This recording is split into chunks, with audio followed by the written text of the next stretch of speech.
This is CBC Compass.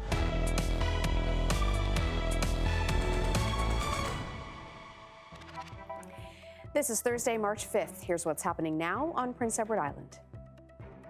Snow plow dread. An island man says it's the same story every year. Damage to his property after the snow plows come out. We'll explain how ahead. Green heat. An investment today from the federal government will help this farm heat its greenhouses with renewable energy. And what a day for UPEI women's basketball. A big win means the Panthers will now play for a medal at the Youth Sports Women's Basketball Championship in Ottawa. Good evening. Thank you for joining us on Compass. I'm Louise Martin. Well, most of us are happy to see a snow plow after a big storm, but one Charlottetown man dreads having the plows come by. He says they do damage to his house. Travis Kingdon caught up with him today and got him to show us exactly what happened. Daniel Gallant is frustrated. He's owned this house in Charlottetown for 8 years, and every winter he says he deals with the same thing. And they're shooting the snow and ice right up over the top of the fence, and the projectiles are hitting the house. Gallant's house borders Riverside Drive, a major artery in Charlottetown. He says all that snow and ice crashes into his house, damaging the vinyl siding, knocking lights off their deck, and breaking the fence between his house and the road. He's even afraid he'll be hit by something flying from the road. And Gallant sees a simple fix for it. In order for them to clean the snow, the plow was pushing it over the fence, just like a common sense, simple plan. Why not use a loader rather than a plow? You can see what it's doing. They've been out here, but nothing's changed. The province says it is aware of the problem, but says the solution isn't a different plow, saying the ones with wings are the best for the road. It says plow speeds are monitored by GPS to prevent excess spray. Generally, they're going 50 to 60 kilometers an hour, but if they do have a zone that they know where they're in close proximity to a house, they will try to slow down as much as possible while also keeping an eye on the traveling public, because we have to make sure they're safe as well. Now, the province says it is working on a fix for Gallant. It's looking at building a larger fence to keep the snow on the roadside. And Gallant says some people have suggested that he just move, but he says he wants to stay where he is and enjoy his home, even through the winter months. Travis Kingdon, CBC News, Charlottetown. Well, people who grow pot on PEI may be facing some new rules when it comes to insurance. An island company says it won't insure buildings where cannabis is grown unless certain safety standards are met. PEI Mutual Insurance told its customers about the new policy in a letter last month. It says it has seen higher risks with people growing cannabis in their homes since legalization. It's been well documented in the past that cannabis growing can present electrical and heating risks, as well as water systems can pose an additional hazard, mold risks that we're concerned with. And I want to be clear, we're not concerned about use. We're not judging that at all. We're concerned mostly about the safety aspect. The new rules apply to both commercial and residential buildings. PEI Mutual says if customers want to grow at home, they still can. The company's underwriters will just need to make sure everything is set up properly. A PEI cabinet minister says he will phase out use of his private email account, and so will his ministerial assistant. That's after questions were raised about access to information and security. Our political reporter, Kerry Campbell, has the details on all of this for us tonight.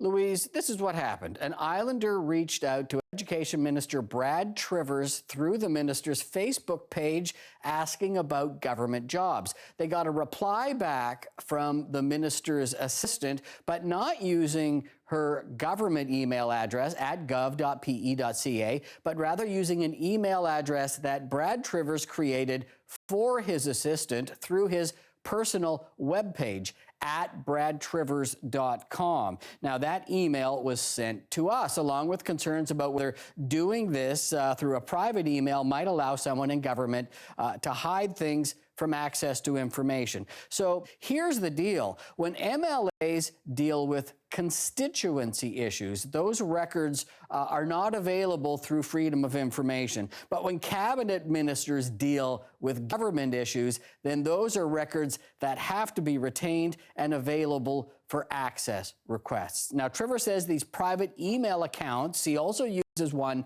himself. He says these are just for constituency issues. If government business comes up, those emails get forwarded to his government email account. However, he said, given these concerns, he's going to just phase out these private email accounts. And you can see when I even say those email addresses, when you're talking to a constituent out at the coffee shop or the rink, and you say, I want you to contact me by email, if you say, just send it to brad@bradtrivers.com or bgtriversmla@assembly.pe.ca. It's been one of the reasons that I've done that in the past. But I think that's very reasonable to sort of phase out that email. Louise Trivers is also the minister responsible for government records retention. He says there's nothing wrong with a minister using a private email account for constituency business. However, PEI's privacy commissioner says ideally government members should communicate using government email. That helps to ensure that proper records are retained. She also says there are security concerns if sensitive information is shared through private email. Thank you, Carrie. That's Harry Campbell reporting in studio tonight.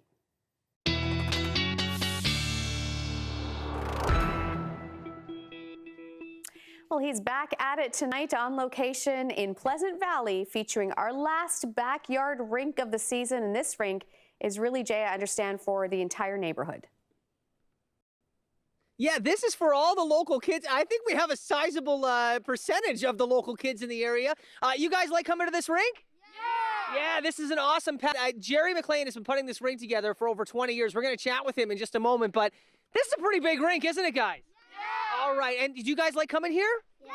Yeah, it's lots of fun. Do you enjoy playing on this rink? Yes. Yeah, it's big, right? This is almost like, no, are you guys playing full ice or half ice? When you play, you're in the Rustico North Stars, right? Full ice? Half ice. Okay, so this is about as big as what you're used to playing on, right? Yeah. I wouldn't say it's as big as the Carey or the North Star Arena ice surface, but I think these guys really enjoy doing this. It's a really nice thing that Jerry's doing for you guys, right? Yeah. Yeah, it is. I think we can all agree. We're going to talk to Jerry about the history of this, I can really say it, community rink, because this is a community rink here in Pleasant Valley, and we'll chat with him shortly. You guys can go back and play some hockey. Thank you for standing around and chatting with me on Compass. I know they really want to get to playing. I'll get to the weather. Let's take a look now at first, we'll start with some wind gusts. I just about fell there. We'll start with some wind gusts from last night through this morning. Not a lot of snow. Checked out some snowfall totals as of 8 a.m. this morning when we had the delays and for some families of schools, the closures today. We had between 1 to 8 centimeters. The real story was the wind, and the winds were gusting 60 to well over 70 kilometers per hour. The good news, temperatures for us in the rinks stayed around or below freezing today, and the winds have been easing. Still quite brisk between 30 to near 50 kilometers per hour out of the northwest, but continuing to ease tonight. And that sky, you can see the clear air, the lack of cloud cover on the satellite imagery over New Brunswick. That's moving towards the island. So we will see that clearing trend this evening. Pretty clear conditions overnight tonight, and that will pave the way for a very sunny one tomorrow. More sun than cloud. We'll actually see very sunny skies until we get mid to late afternoon. Then those clouds will start to build in ahead of a mostly cloudy sky tomorrow night. Temperatures not above the freezing mark tomorrow, actually below seasonal, and will be well below seasonal. Cold northerly winds on Saturday. I'll be talking about some chillier temperatures and windy conditions for the weekend coming up in a bit on your full forecast. All right, Jay, thank you. Have fun. Some Island High School students are dealing with a change of plans for their school trips because of coronavirus. Students from Charlottetown Rural will be going to Switzerland and Austria instead of Italy. We follow federal guidelines around travel advisories. It's because there's something about those areas that are being advised not to travel to by those experts who are telling us that we need to adhere to. So in the case of the advisory for what the schools were considering, this particular area, they decided not to go to because of that federal advisory, and we're compelled to do so. We're compelled to follow those advisories. The trip was organized through a company called EF Educational Tours. In an email statement, their spokesperson said they are providing flexible options for many school trips. Summerside man has started a petition to get a vacant building demolished. Last night, We told you about frustration growing around it. APM bought this building 12 years ago. There have been many plans for it, but nothing has materialized. Now there are calls for the owner to knock it down, and if that doesn't happen, for the city to do it and send the owner the bill. Within 24 hours, I had up over 100 signatures, and people right from Florida and lots of parts around the world, tourists mainly that comes here, and they all say the same thing. It's an eyesore. It's disgusting looking. Brian McDonald says he drives by the building every day on his way to work. So far, the petition has more than 500 names. Tim Banks, the CEO of APM, says he has been trying to develop the property. He says part of the problem is with asbestos, which makes demolishing very expensive. He says the building is secure, it's fenced off, and boarded up. The Federal Minister of Agriculture is on PEI today. She's here to meet with the Provincial Minister of Agriculture to discuss things like farmers' mental health. But first, she toured an organic produce farm. It's using a new way to heat its greenhouses, and government says it's the first of its kind in North America. Nicole Williams has more. Behind me here at the Skierman family farm are thousands of cucumber and tomato plants. And in order to heat all these plants, the family has installed a new heating system that doesn't use any fossil fuels and creates less pollution. This family has been farming for generations and used to specialize in livestock, but now they've shifted their focus to growing vegetables and have expanded to 4 greenhouses, all an acre each. And they need to be heated year-round. That means upgrading their system. This new boiler uses a combination of wood chips and leftover waste from a local oilseed plant and is enough to heat Skierman's whole operation.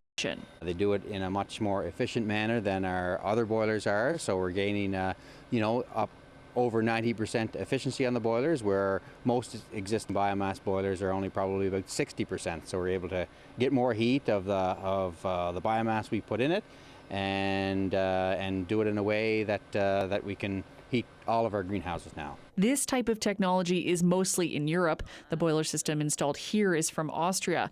And though it's not cheap, it means this greenhouse operation uses 100% renewable heating. And it's the first of its kind installed here in North America. Today, the federal and provincial government announced an investment of just over $800,000 for the project, and officials are hoping it catches on. So I think it shows the leadership of farmers in the region, because it's the first time that this heating technology using biomass will be utilized in Canada. If it works out for Mark, and we'll have to increase the funding, of course, and help other people access the funding for the federal government, and we hope it continues. Now, the new system has gotten a lot of attention already locally. Skierman says at a recent demonstration, about 200 farmers came out to see how it all worked, potentially inspiring a shift toward greener heating. Nicole Williams, CBC News, Kensington.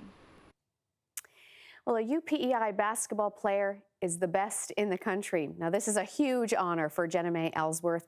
She was named University Sports Player of the Year at a ceremony in Ottawa. The team is there for the Canadian University Championship, and the quarterfinal ended just a couple of hours ago. A 75-70 win for the UPEI Panthers. Surprise, surprise, surprise. Surprise indeed. The Panthers were playing Ryerson. They were the underdogs. Ryerson was ranked 3rd in this tournament. And what a comeback this was. The Panthers were down by 10 going into the 4th quarter and went on a tear. They eventually won the game 75-70. They go on to the semifinal on Saturday. And our Brian Higgins has more. These are good times for the women Panthers and good times for the fans. It's really great. Like, we got to see all girls all semester play, and they really deserve to be there, and they've been doing such a great job. The campus pub was basketball central for today's tip-off. This is the women Panthers' first trip to nationals in 22 years. And Ellsworth's honor as top female in Canada, a first for the basketball program. Fans here know her well. She's been working all summer, and it's proved off. She's humble, and she just works hard. Jenna May Ellsworth. Courtside in Ottawa today, Jenna May Ellsworth's biggest fan, her mom. She's very goal-driven. She never settles. When she achieves something, she looks ahead to see what else can I achieve and how can I do it. She always perseveres. She's just probably one of the hardest working kids I know. It's been a big week for the women's basketball program, but UPEI athletics officials say it's been years in the making, and Ellsworth's success is part of an ongoing team effort. Ellsworth is a fourth-year science student. She trains 5 days a week and gets top marks in school. Athletic staff say it shows what university athletics is all about. It's been amazing to watch her growth as a talented recruit coming in from Colonel Gray, to how she's approached life as a student athlete and the balance that's involved with that. She's a very high academic achiever, which is fantastic first and foremost. With today's win, Panthers advance, and fans get another day to cheer the team on. Brian Higgins, CBC News, Charlottetown. And a big congratulations from all of us here. Much more still to come on Compass tonight before 7 o'clock. Coming up, we'll speak to the person leading PEI's COVID-19 Preparedness and Planning Group. CBC's new series on domestic violence begins tonight with a look at shelters in Canada and just how many families are turned away, and we'll get details on the situation here on PEI. And we will continue to bring you the stories of people who have moved to PEI from other countries. Tonight, you'll meet a family who came here from Syria. Lots still ahead on Compass. Plus, of course, Jay on location. Oh, I hope that little guy's okay. In Pleasant Valley tonight, our last backyard rink for the year. This is a community rink. We're back with more from there in just over 3 minutes.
we'll get to the weather in just a moment, but Jerry McLean has been making this rink for the neighborhood kids, and Jay's standing by live tonight with his story.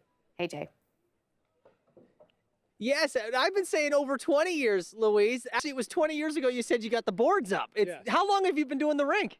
Oh, close to 30, I'd say. Yeah, maybe a little over 30. Over 30 years, and I've got to ask in that time, because you've had some young ones that are growing up now that have been playing some pretty serious hockey. Their sons are playing out here now. There you have it. All right, so you have a lot of pucks, I imagine, in the spring that you're collecting. How many pucks do you pull up when because you got some pretty low boards on the side? Yeah. How many pucks are you finding? Not so much anymore, but when the boards were lower in the end, one spring I got 76 pucks. 76 pucks. Okay, so we'll be happy to leave you with a CBC PEI puck, by the way, tonight. I think you might lose a few more, find a few more in the spring after these kids out here having some fun tonight. I know I've seen some guys wandering around there already. Oh, you got the CBC PEI puck right there. Now I got to ask you, how much, you've been doing this for over 30 years, how much work goes into keeping this clean and keeping the ice solid with all the storms that roar through, and especially when we get to this time of year and you start to get that sun higher in the sky? The storms aren't near as hard to deal with as the sun. The sun rots it out really bad. The storms, you come down, you clean it off, and that's it. And the neighbors that come up here, they're around here now tonight, a lot of them, they'll grab a scraper and they'll scrape it. I come in and I'll do stuff with the tractor, and they'll come in and they'll fine tune it with the hand scraper, and everybody goes. Okay, so somebody's helping out at least. I'm glad to hear that. Not over 30 years of you out here shoveling and blowing and flooding the ice and keeping it clean. But thank you so much, Jerry, for having us here tonight, showing off this beauty of a rink. And I think the kids are pretty appreciative too, because it's a huge ice surface for them to get some extra practice on as well. So thanks for having us tonight. You're welcome. It's a great social thing for everything. I'm meeting neighbors that live a mile from me that I never saw before because of the way things are on the island today. You know, everybody's going a different direction, so it's good for everything. Well, if they're parents, they'll be happy to have them tearing up the ice rather than tearing up the house, right? So thanks so much. All right, let's take a look at your maritime temperatures right now across all three maritime provinces. We are looking at some cooler temperatures tonight, which is good news for Jerry. A little less work in keeping that ice solid. Sitting at 0 right now in Charlottetown as we zoom in to take a look at temperatures across the island. Now below the freezing mark up in North Cape. You're previously sitting about a half a degree above it. Last time we checked, now just below that mark. 0 in Summerside and Charlottetown, -1 at our East Point reporting station. We're looking at those clouds clearing. If I back the satellite radar shot out a little bit, a wider look, we can see some clear air over southern Nova Scotia and across much of New Brunswick. That's a nice little ridge of high pressure that is building in, and we'll continue to see not just the sky clearing, but I've left those little white lines, the isobars, up on the weather map tonight. The further they spread apart, the calmer the winds. And we have brisk northwest winds at the moment, but they do ease through the overnight, and by tomorrow morning, 15 to 30K winds, generally what you can expect, maybe even a little bit below that mark. As we head into the afternoon, some clouds will start to build in into the evening, becoming overcast, and then we do have rolling this ahead into Saturday, and I've been asked a lot about this. We've got a big nor'easter storm moving into Atlantic Canada. What does this mean for us here on PEI? It is going to stay at the moment, looking to track well to our east. We're going to keep tabs on it. But I would say the steadier snow to our east, some flurries, and some strong and very cold northerly winds will be the impact on Saturday. And you'll see that in reflecting in your temperature forecast for Saturday. Not just the wind chill, but a pretty cold temperature as well. Temperatures between -5 and -8 tonight over western PEI. We'll watch for afternoon temperatures in the -3 to -4 range. More sun than cloud for tomorrow afternoon. Central eastern parts of the island between -5 and -7 through the overnight hours tonight. Skies should clear up late this evening and shortly past midnight. It will be almost a clear sky through the overnight hours tonight into tomorrow morning. We'll watch for a few clouds to start to build back in as we get into the afternoon, and you may see a few clouds just with those winds coming in off of the Gulf. More of a mix of sun and cloud as we look to more eastern areas up towards St. Peter's, east to Surrey. But still, fair amount of sunshine across the island tomorrow. We'll start to lose that clear sky tomorrow night ahead of, at the moment, flurries. That storm system generally tracking well to our east, but Saturday, after some cooler than normal temperatures for your Friday, will be quite chilly. -7, -8, feeling closer to the mid to high -20s, mid to high -teens, near -20 with the wind chill. Those winds will be pretty gusty out of the north. And then in the long range forecast, temperatures will stay below seasonal into early next week, rebounding by the time we get into your Wednesday. Louise? Thank you very much, Jay. Now let's take a look at our photo of the day. Bev Blanchard, Red Fox in Malpeque. This is the picture that Bev sent us. What a great shot. I can never get those pictures. I'm always envious. We do love to put your photos on Compass. Send them to us by email or on social media. Coming up, another story in our series on newcomers to PEI. Tonight, we will meet Mohammed Babali. When his son was wounded in war, he knew his family had to run from Syria. We'll introduce you to him and his family. That is ahead on Compass. I'm Mitch Cormier. On the next Island Morning, a new course is helping adults on the autism spectrum learn about healthy relationships and sexuality. It's being offered here in the province. We will find out about the offering, what's involved in the course, on the next Island Morning.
Prime Minister is defending his government's response to the coronavirus. The World Health Organization is saying nations should pull out all the stops to prevent the spread of coronavirus. Today, Justin Trudeau was asked why Canada isn't banning people from the worst hit countries or ordering mandatory quarantines. The decisions we make are based on the best recommendations of the WHO and the tremendous health experts who work both in Canada and around the world. We're going to keep doing the things that actually keep Canadians safe. There is a lot of misinformation out there. There is a lot of knee-jerk reaction that isn't keeping people safe. We're going to stay focused on doing the things that actually matter. There are 2 more cases of coronavirus in Ontario and 1 presumptive case in Quebec. Each of those patients recently returned from abroad. Canada's total number of cases now stands at 37. Health PEI is getting ready to deal with the coronavirus if a case eventually is confirmed on the island. A COVID-19 preparedness and planning group is in place to ensure all the protocols and resources are in place. And Marion Dowling is Health PEI's Chief of Nursing and is now leading that group as well. So Marion is my guest. Good to see you. Hi, good to see you. So how ready is PEI at this moment?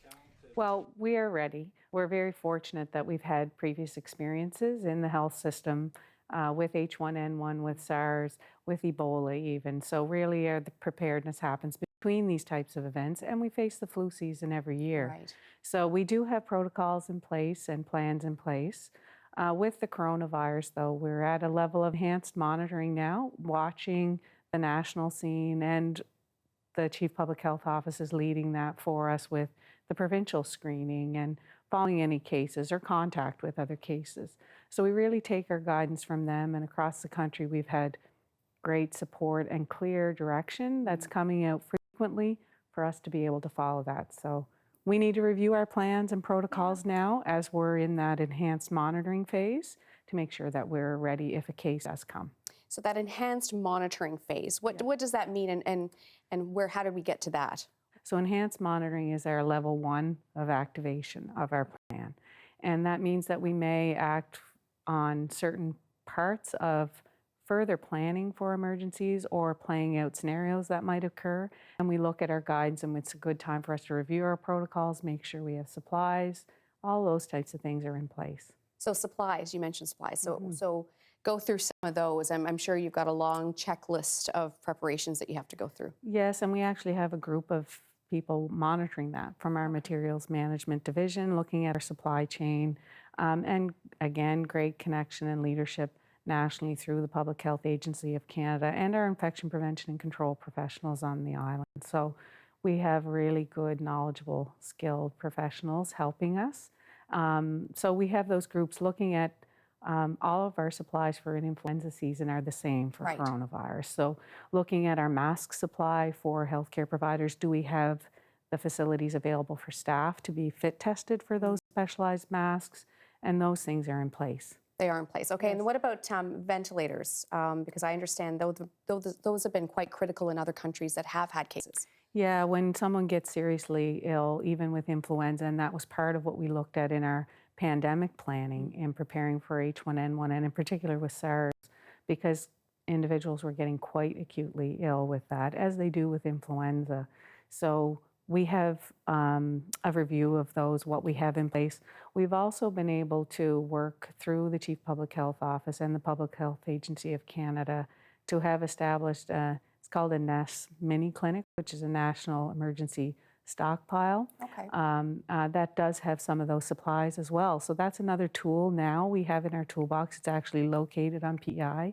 It can be activated if we need to for many purposes. So we've been working on being prepared for these types of events. So now we're in it. We're a little heightened in our awareness and our monitoring, and then looking at doing some planning. So again, reviewing our equipment, our protocols.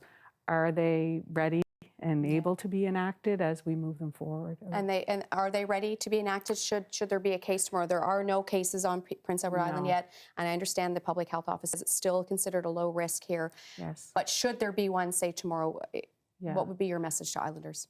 That we have those protocols in place, and it would be that we have serious respiratory illnesses that are transmitted the same way, like influenza, like TB, those other airborne precautions that we need to have in place. So we have isolation rooms ready and prepared.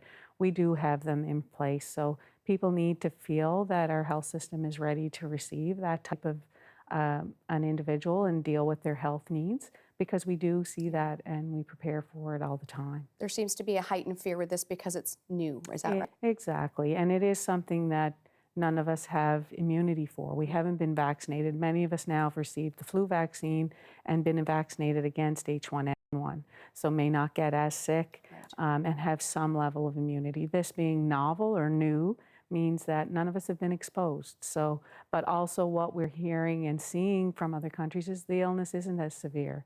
And we certainly do have people on PEI seriously ill with influenza now. So we have to be able to... underlying medical conditions, right? Absolutely, yeah. Those vulnerable patients or individuals with other conditions that make them vulnerable to these types of viral diseases are who we're most concerned about. Appreciate you joining me tonight. Thank you. You're welcome.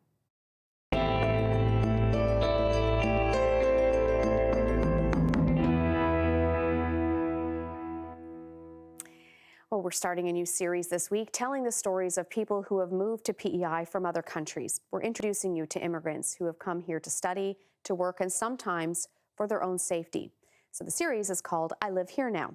And tonight we meet Mohammed Babali, a refugee from Syria.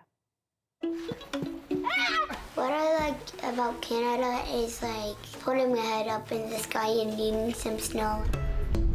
خلاص بلا خطر مو ضروري إلا بس إنه حياة آمنة استقرار.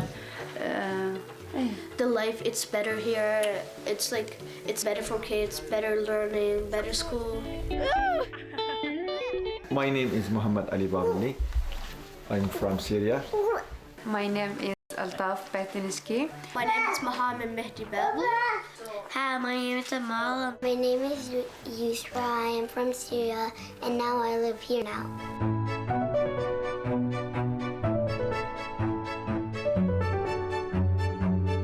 أحد الأسباب أجده شظية لابني على راسه محمد. One day there is a bomb exploded next to their house, and his son Muhammad was injured by this bomb.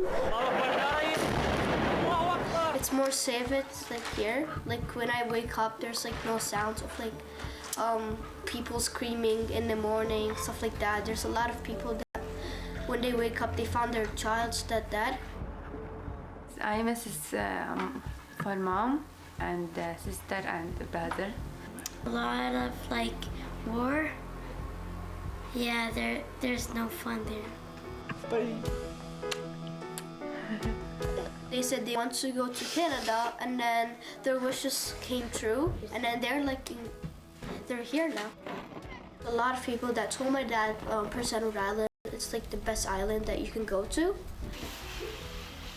بيضمن شغلي أنا بشتغل شيف. He wants to stay here. He wants to be a chef and open like a food place. يعني من عمري 7-8 سنين أوقف جنب والدتي جنب أمي. Since he was 7 years old, he got interested to stay or to sit beside his mom while she was cooking in the kitchen. حتى الحفلات كمان يعني تزيين الحفلات مثلا. Okay, for his friends, he gave them the recipes. يعني بالنسبة للأولاد اللغة الإنجليزية هون أفضل. For his kids, for the language, it's better here for them. It's fun here. It's like fun to play with snows and having fun with your friends. I like to draw a cat and dog and flowers and a lot of things. When I was in Syria, I was too little to talk English. I didn't know so many. But when I grew up, like I was 6 years old, I was in kindergarten. Yeah, I want to stay here forever because like my friend is so kind and my family's good and I want to be teacher. I want to become a doctor, and then a soccer player. Yes, it takes a lot of your time. Every day. You look the next page here. So like, she wants us to learn more English. She wants to learn like more English. Every people smile, every people help I'm not gonna lie, she's better than my dad at English. I'm not gonna lie.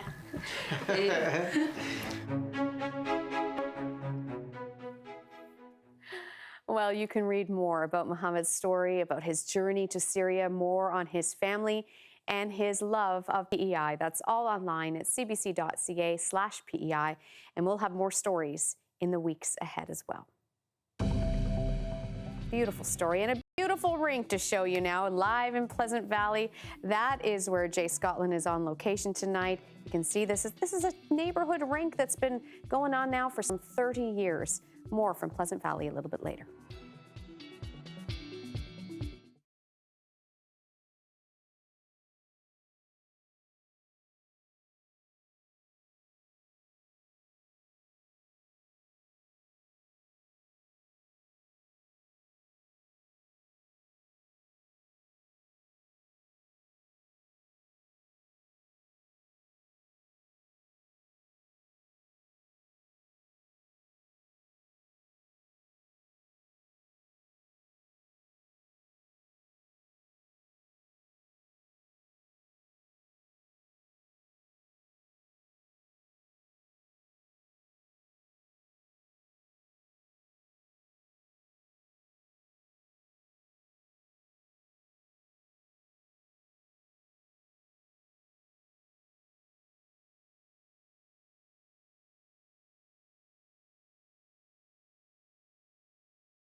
CBC News has spent months investigating domestic violence in Canada, and the picture that emerges is disturbing. Our journalists gather data from shelters right across the country, taking a snapshot during the month of November. On average, those shelters had to turn away women and children almost 19,000 times. The CBC News investigation, Stopping Domestic Violence, is the biggest we've ever conducted into intimate partner violence and what can be done to end it. Erica Johnson has this report. Get the out here. I'm like scared stiff. Michelle secretly recorded her now former partner raging, wanting to document his behavior. You're not treating me very Get out here. Hard to watch. Yeah. Things unraveled, she says, when he started drinking every night, would call her worthless, stupid, grab or push her. I worried that he would escalate and harm me in a way that I would regret for the rest of my life. For months, she said, she tried to get away, called half a dozen shelters for victims of domestic violence. All were full. Last November, CBC News contacted every Canadian shelter for women fleeing violence, heard back from 60%, and learned those shelters turned women and children away almost 19,000 times that month. It's shameful. And the number of people turned away each day is growing, up 69% between 2014 and 2018. Transitionals? It takes a toll on shelter workers, too. We don't have space right now. Frontline staff at this shelter just outside Vancouver turn away up to 35 women daily. It affects me every day when I have to turn a woman down. I spend hours thinking, what could I have done differently to help her? What's needed, say women's advocates, is a coordinated federal-provincial plan to provide more safe housing and more resources to run those shelters. We strongly feel that the services available to women, as well as the levels of protection, shouldn't depend on their postal code. And that is very much the case today. We need policies to change. Michelle is writing her MP, calling for action. She finally got into a shelter last month, but has to move out soon, make room for the next woman in crisis. Monday is in 3 days. Yeah. And you have no place to go. No place to go. Erica Johnson, CBC News, Vancouver. Read more stories from all across the country at cbc.ca/stopping domestic violence. You'll find a link on that page to crisis lines in every province and territory. If you or someone you know is in immediate danger and need help, call 911. For further assistance and resources in your area, go to sheltersafe.ca or endingviolencecanada.org. Well, for more insight on domestic violence here on PEI, I'm joined tonight in studio by the Executive Director of PEI Family Violence Prevention Services, Danielle O'Malley. Thanks for joining us tonight. Thanks for having me. So we just heard there about the issue of, shelters turning away women or turning away families on a national level. What's the situation here on PEI? We are very fortunate here on PEI that our emergency shelter beds, by and large, tend to meet the demand. We do run full a little more often now than we used to because of the housing crisis, but we pretty much have the ability to meet the demand that comes to us, which is a huge relief because the numbers nationally are quite heartbreaking. And so we're very, very fortunate here. Our issue is what happens next, what happens after the emergency shelter beds, the ongoing housing or transitional housing. That's where we have a real shortage here. Yeah, talk to me more about the housing issue. How does that tight housing market on the island play a role in all of this? Well, it stops people from even contemplating leaving a relationship because they know that there's nothing out there. It makes people live in limbo or live in unsafe situations. It can make them, let's say they're staying with someone, they may feel as though they're outstaying their welcome. It's very difficult to have friends or family that's willing to take you in for a couple of months, So that's a difficult thing to achieve, and it puts strain on families. Are we seeing any change in the numbers here? Those numbers are very consistent over the past decade. It fluctuates a little bit, but overall, somewhere between 70 and 80 women accessing the shelter every year. Are people getting the message? You and I have talked a lot about the programs that you run, the prevention services. Are people beginning to see a shift in the conversation, do you think? I think so. I think there's been a lot of change. I've been in this line of work for 12 years, and the changes I've seen in that time, we've never been at such a high point of awareness. There's still much work to be done, but we are definitely on an upswing as far as the language that people are using, the concepts that they understand. I even heard from somebody who has been doing work with youth around things like consent, and they said the difference in the vocabulary that youth used before and after the birth of the Me Too movement was just night and day in terms of people's understanding of the issue and understanding the complexity and being able to express some of the things that they were feeling. And so I think that we're in the midst of a really great time. There's never been more people aware of the issue than now. When we talk about domestic violence here on Prince Edward Island being a smaller province, are there certain challenges to that, being in a smaller area where lots of people know everybody?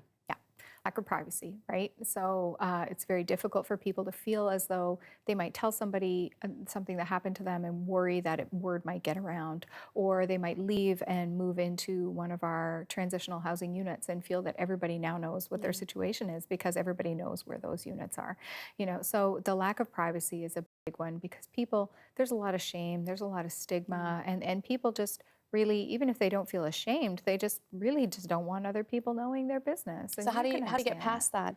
Oh, I don't know. Yeah. That's probably one of the biggest issues you have to deal with. Yeah, I think also helping people understand that everyone really has their own problems, and sometimes people aren't considering you as much as you might feel exposed, right?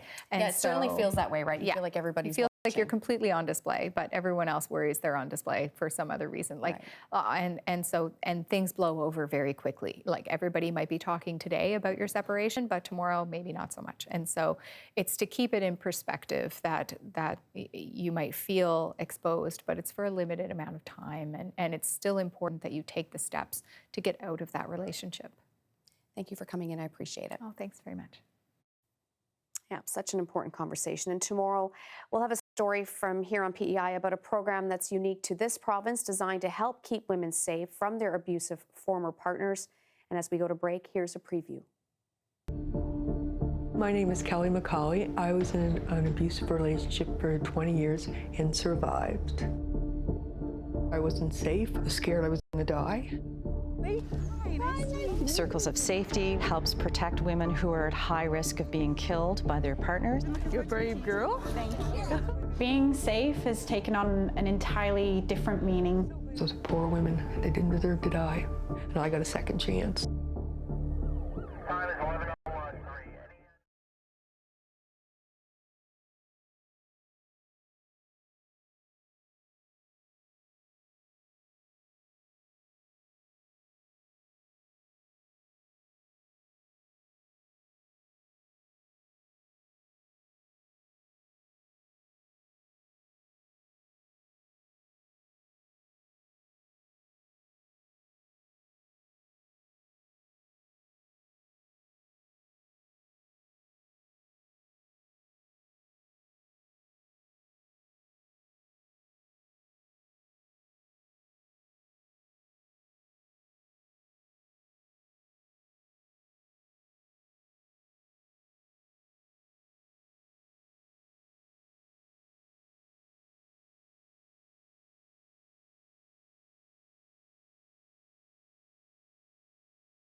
If you are interested in working in the tourism sector on PEI, then you'll want to pay attention to this. The Tourism Industry Association of PEI is holding a job fair at the Delta this Saturday. A few members stopped by today to give Jay all the details. Well, I'm here with Debbie, Amy, and Alex, all from TaiPai. Actually, Amy, you're doing double duty, right? Yes. Okay, we'll talk a bit about why that is and the convenient shirt you wore today for your campus appearance in just a second. But Delby, tell me about what's going to be happening this Saturday at the Delta Prince Edward. Well, we're having a job fair. It's 18 years we've been having this job fair, and this year we have 45 exhibitors, and they are looking to fill 1,150 jobs. Okay, 1,150 jobs, all right. And when you think of the population of Prince Edward Island, that is a very sizable amount of jobs that'll be looking to be filled. And how many groups will be there again? Well, there'll be 45 exhibitors. But they all operate a number of different businesses that go well beyond that, right? You're right. It's over 100 businesses in total. Okay, yes. And one of those businesses would be Fisherman's Wharf. And so you're on the board, right, Amy? I am, yes, at TaiPai. But you'll also be one of the groups looking for how many hires? I look for about 30 any age group, so anything from 13, 14 years old right up to whatever. All right, so this is not just for the adults that may be looking for a job as we head into that busier season here on PEI, but for the teenagers, you want to get them away from the video games and being on the sofa and the lazy days of summer. Maybe not so lazy, right? Yes, that's right. Make some of their own money to pay for their phones, maybe. Awesome. But yeah, we're looking for anything from bussers to in the kitchen staff, from prep cooks. But lots of other businesses will be there, and they'll be looking for golf attendants, amusement park attendants, gift shops, retail, accommodations. I mean, the list is just endless, really. It's an endless list as we get into that busy season, and these sound like a lot of seasonal jobs, but there will also be more long-term jobs as well, There right? could be long-term jobs, or the seasonal job could end up as a long-term job in the end. Yes. Great way to get your foot in the door. And if you want to find out more information, first of all, the times. This is at Delta Prince Edward on Saturday. When's it taking place, Alex? Yeah, so this is at the Delta Prince Edward. It's in the convention center. It's going to be taking place from 10 a.m. to 2 p.m. All right, so have those resumes ready. 10 a.m. to 2 p.m. Delta Prince Edward in the conference center. And if I need to find out more info online? If you need to find out more info, you can visit tiapei.pe.ca. That's TIAPEI.pe.ca. There you have it. All the information can be found on the website, Delta Prince Edward in the convention center this Saturday. The big job fair with TiPi. Make sure you have those resumes and cover letters at the ready. All right, thank you. Hope they don't blow away there. It looks a little windy. If you'd like to be in our community segment, get in touch with us here at CBC PEI. 629-6480 is the number to call. Email us compass@cbc.ca. And here's a quick look at the markets, how they performed today. Well, lots of concerns about coronavirus, upcoming U.S. election. So we saw the Canadian dollar lower, the TSX off by 225 points, the Dow off by 969. So steep losses on financial markets today. The price of oil was down 88 cents. Gold, safe haven, up $25 even.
Time for one last look at the weather before we say goodnight. Jay is live on location in Pleasant Valley tonight at a beautiful neighborhood rink. Having fun, Jay?